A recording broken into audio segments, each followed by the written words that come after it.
Born from the Wrangler, a bold promise. The Jeep Gladiator made a bold entrance into the midsize truck world in 2019, taking the best attributes of the Wrangler, rugged DNA, off-road dominance, and undeniable attitude, and mating them with a pickup bed. The idea was simple. If the Wrangler could go anywhere, the Gladiator could go anywhere and do more when it got there. That meant hauling gear, carrying kayaks, towing trailers, and still climbing rocks or tackling muddy trails with ease. For Jeep purists, it was a long time coming. The original Gladiator name had roots dating back to the 1960s, but it disappeared after 1988. Enthusiasts had been begging for a true Jeep truck to return, and after multiple concepts over the decades, Jeep finally delivered with a production-ready model. Its timing seemed perfect. Mid-size trucks were making a comeback, off-roading culture was booming, and overlanding was the new camping. Jeep gave the Gladiator some clear advantages over rivals. Unlike most unibody trucks, the Gladiator featured a rugged body-on-frame design, solid front and rear axles, and removable doors and roof panels. Its trail-rated badge wasn't just marketing. The Rubicon trim especially could ford 30 inches of water, had 11+ inches of ground clearance, and came with locking differentials and sway bar disconnects. It was, without question, the most capable off-road pickup in its class. That peak year, Gladiator's brief moment in the spotlight. Sales ramped up quickly. In 2020, despite the pandemic, the Gladiator moved nearly 77,000 units. By 2021, Jeep's midsize Warrior hit its stride, with a sales peak of over 89,000 units in the US. It was Jeep's strongest entry in the pickup segment in decades. Part of its success came from the Jeep lifestyle branding. Gladiator buyers weren't just getting a truck, they were getting an experience. Jeep's marketing focused heavily on freedom, adventure, and personalization. With a wide range of trims, Sport, Overland, Rubicon, Mojave, and even the high altitude, plus a dizzying amount of Mopar accessories, the Gladiator was a canvas for weekend warriors, overlanders, and attention seekers alike. And let's not forget, it looked cool. The rugged boxy design, iconic 7-slot grille, and trail-tested stance made it an instant head-turner. With bright colors and big tires, it had more presence than a Toyota Tacoma or Chevy Colorado. It wasn't a truck for everyone, and that's what made it so attractive to some. Cracks in the armor. What went wrong? But by late 2022 and into 2023, the tide started to turn. Sales dropped. Dealers began reporting growing inventory levels. Even Jeep loyalists started questioning the Gladiator's value proposition. 1. Price problems. Let's start with the elephant in the room. The Gladiator is expensive. Base prices hover thousands higher than most competitors. A Rubicon trim, with a few options, can push north of $60,000, firmly into full-size truck territory. Even more modest trims like the Overland often feel overpriced compared to better-equipped rivals. And while the Gladiator offered Jeep's legendary capability, it didn't offer enough value in areas that matter to average truck buyers, especially those using the vehicle as a daily driver. 2. Daily use downfalls. Here's the hard truth. The Gladiator might dominate on trails, but on pavement, it's a chore. The ride quality is harsh, especially on uneven or pothole-laden roads. The steering is slow and vague, the turning radius is massive, and fuel economy is dismal for a mid-sized truck. EPA estimates for the standard V6 hover in the 17 to 22 mpg range, worse than some half-ton pickups. Add in wind noise, limited cabin space in the back, and a sometimes finicky infotainment system, and you get a truck that just doesn't shine as a commuter or family vehicle. It lacks the refined ride and tech of rivals like the Honda Ridgeline or Ford Ranger. 3. Lack of updates. While competitors evolved, Jeep let the Gladiator largely sit still. Ford introduced a new Ranger, Chevrolet and GMC gave the Colorado and Canyon modern interiors and stronger powertrains, and Toyota launched a full redesign of the Tacoma for 2024. All of them now offer better ride quality, hybrid options, advanced driver aids, and more tech, while the Gladiator soldiers on with the same bones and limited innovation.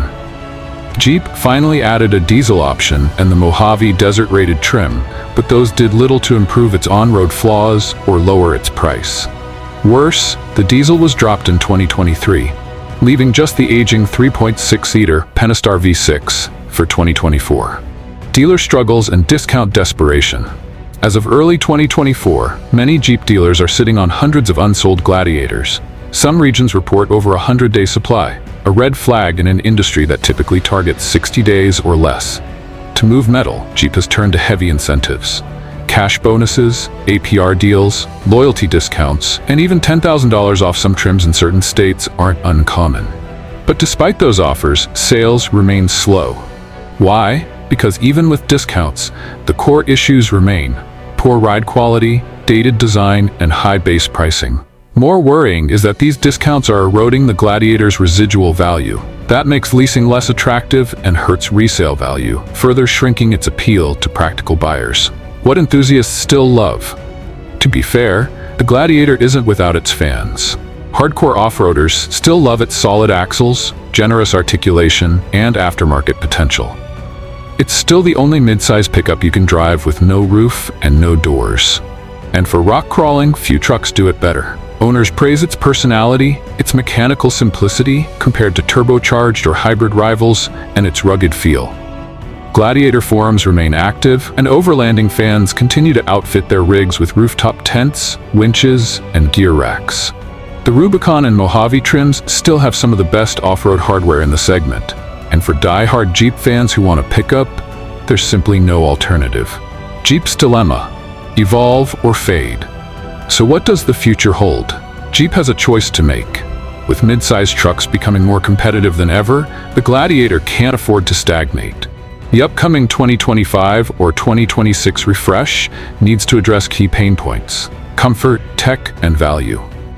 Rumors suggest Jeep may offer a turbocharged 4-cylinder or even a plug-in hybrid version, similar to the Wrangler 4xe. That could boost fuel economy and reduce price, if done right. Interior upgrades are also expected, possibly adopting the Wrangler's recent digital gauge cluster and larger touchscreen. If Jeep can modernize the cabin, add some refinement to the ride, and introduce new trims or engines, the Gladiator could claw back relevance. But if Jeep delays updates too long, it risks becoming a niche truck in a mainstream world. The competition is evolving fast, and loyalty alone won't keep Gladiator alive. How it stacks up. Now, let's look at how the Gladiator compares to its current rivals. Toyota Tacoma. Recently redesigned, the 2024 Tacoma now offers a turbo engine, hybrid options, and a plush interior. It rides better and has more tech, but still falls behind the Gladiator off-road and base trims. Ford Ranger. The 2024 Ranger is refined, powerful, especially the Raptor trim, and high-tech. It lacks the Gladiator's rugged style but wins in daily usability. Chevy Colorado GMC Canyon. Modern, smooth, and feature-rich with a wide range of trims. Great for everyday use but less cool than the Gladiator. Honda Ridgeline. Most comfortable ride and smart interior. All-wheel drive only, car-like ride but little off-road cred. Appeals to suburban families, not weekend warriors. Nissan Frontier. Affordable, dependable, but dated in areas. A solid basic truck but not as compelling in any one category. Gladiator still wins in personality and off-road uniqueness, but loses ground in comfort, cost, and technology. The final verdict. The Jeep Gladiator started with huge promise, and for a while, it delivered. It gave Jeep fans a reason to celebrate, and it added serious flavor to a midsize segment that had grown too safe. But in 2024, the cracks are showing. Outdated features, high pricing, and limited updates have taken a toll. Jeep needs to act fast. A refreshed Gladiator with better tech, improved ride quality, and lower price points could reignite the brand's adventure pickup. Until then, the Gladiator remains a niche player. It's the truck you buy if you're in love with the Jeep lifestyle, not because it's the smartest choice. Should you buy one today? If you're considering a Gladiator today, here are the best tips. Shop smart. Look for deep discounts. With dealer stock piling up, you could score $5K, $10K off MSRP. Go for Rubicon or Mojave. These trims justify the Gladiator's price with serious off-road hardware. Skip if you're a commuter. If you drive mostly on highways or around town, you'll find better value in a Tacoma or Ranger. Lease cautiously. Because of poor residual values, leases can be pricey unless heavily discounted. What we'd like to see next. To truly reclaim its spot, here's what the next Gladiator needs. A hybrid or Ford Z plug-in model for efficiency. Better road comfort, including revised suspension. Updated tech, including digital dash and larger screens. Lower base pricing or better standard features. Fresh trims that excite, like a 392 or Trailhawk edition. The Gladiator isn't dead yet, but it's on thin ice. Let's hope Jeep is ready to bring the fire again.